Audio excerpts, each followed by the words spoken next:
Պետական կառույցների հասարակական կազմակերպությունների եւ մասնավոր հատվածի ներկայացուցիչները հավաքվել են քննարկելու աշխատանքն ու աշխատողն այսօր մարտահրավերներն ու առաջնահերթությունները։ Նպատակն է վերհանել աշխատաշուկայի արդի խնդիրները, քննարկել սոցիալական պաշտպանության մեխանիզմներն ու նախանշել զարգացման առաջնահերթ ուղղությունները։ Հայաստանի արմիությունների կոնֆեդերացիայի նախագահ Էլեն Մանասերյանն ընդգծեց, որ աշխատողների իրավունքների պաշտպանությունը շարունակում է մնալ առանցքային խնդիր, հատկապես արագ փոփոխվող տնտեսական պայմաններում։ Մեզ համար շարունակում է մտահոգիչ լինել նաև ոչ ֆորմալ զբաղվածության մակարդակը։ Երբ մարդն աշխատում է առանց պատշաճ գրանցման, նա զրկվում է բազմաթիվ իրավունքներից, սոցիալական երաշխիքներից, կենսաթոշակային ապահովությունից, հիվանդության կամ դժբախտ պատահարների դեպքում պաշտպանվածությունից։ Սա խնդիր է ոչ միայն աշխատողի, այլ նաև պետության եւ հատկապես տնտեսության համար։ Աշխատանք եւ սոցիալական հարցերի նախարարի տեղակալ Լուսինե Քոչարյանն էլ ներկայացրեց կառավարության կողմից իրականացվող բարեփոխումները, ուղղված զբաղվածության խթանմանը եւ սոցիալական երաշխիքների ընդլայնմանը։ Չի եղել հանդիպում, որին ես մասնակցեմ որպես պաշտոնյա եւ ինձ չմոտենան աշխատակիցներ, որոնք այդ պահին ունեն աշխատանքային պայմանագիր, որտեղ չի արտացոլվում իրենց պարտականությունները, աշխատավարձը ամբողջությամբ կամ աշխատանքային ժամերը այլ են գրված։ Եվ ես հարցերը միշտ ստանում եմ քաղաքացիներից նմանատիպ հարցեր բոլոր հանդիպումներին։ Ու հասկանում եմ, որ իրականում մենք ունենք այս խնդիրը։ Սա հատուկ են դեպքեր չեն։ Շատ դեպքերում աշխատանքային պայմանագիր արկա չէ, բայց կան աշխատանքային հարաբերություններ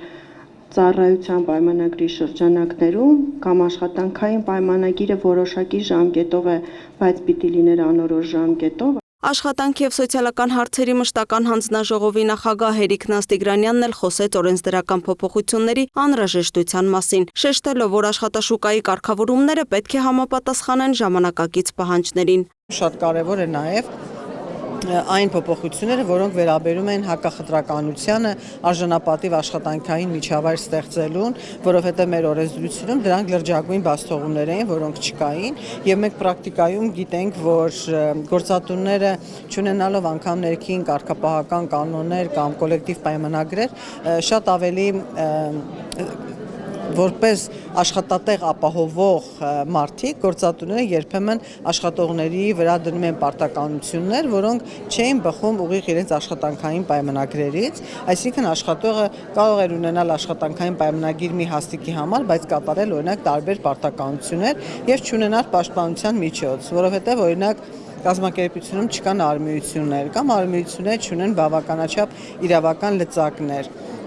Մենք հիմա ունենք փոփոխությունների մի նախագիծ արմիությունների մասին օրենքում, որի հենց նպատակն է աշխատողների ներկայացուցչական մարմնին հզորացնել այնքան, որ կարողանա գործատուի որոշումների համար լինել հակակշիռ։ Մարդու իրավունքների պաշտպան Անահիտ Մանասյանն էլ անդրադարձավ աշխատողների իրավունքների պաշտպանության խնդիրներին, կարևորելով վերահսկողության արդյունավետ մեխանիզմների ներդրումը։ Մեր հիմնական ահազանգերը հենց վերաբերում են անվտանգ եւ առողջ ու արժանապատիվ աշխատանքային միջավայրի հետ կապված խնդիրներին, գործադուլի իրավունքի հետ կապված հարցերն ենք հատկապես մեծ իրադարձությունների պարագայում հասցեավորում, որովհետեւ պարբերաբար նաեւ դիմում բողոքներ ենք հարցերի հետ կապված ունենում, հավասար աշխատանքային միջավայրի հետ կապված տարատեսակ հարցեր ենք ստանում դիմումների եւ բողոքների տեսքով, օրինակ հաշմանդամություն ունեցող անձանց զբաղվածության երաշխավորման հետ կապված տարատեսակ հարցեր, որովհետեւ Հայաստանում սա շատ լուրջ խնդիր է շարունակում մնալ, հաշմանդամություն ունեցող անձինք ըստ էության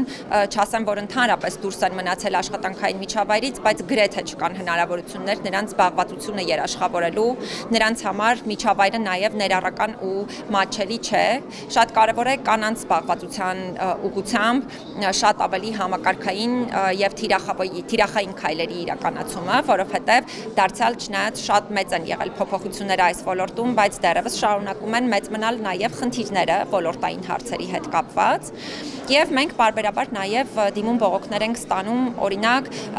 սահմանվածից ավել աշխատաժամանակով աշխատելու եւ լրացուցիչ չբարձրատրվելու կամ օրինակ աշխատավարձերի, արձակուրդային վճարների ուշացումների եւ այլ հարցերի հետ կապված Բանախոսները համակարծիք էին, որ աշխատաշուկայի զարգացումը պահանջում է համատեղ եւ համակարգված աշխատանք պետական, մասնավոր եւ հասարակական հատվածների միջև։ Միջոցառումը եւս մեկ անգամ ընդգծեց, որ աշխատողի իրավունքների պաշտպանությունը եւ արժանապատիվ աշխատանքի ապահովումը շարունակում են օրակարգում մնալ առաջնային։ Լուսինե Գրիգորյան, Արմեն Բոյաջյան, Free News, Ազատ լուրեր։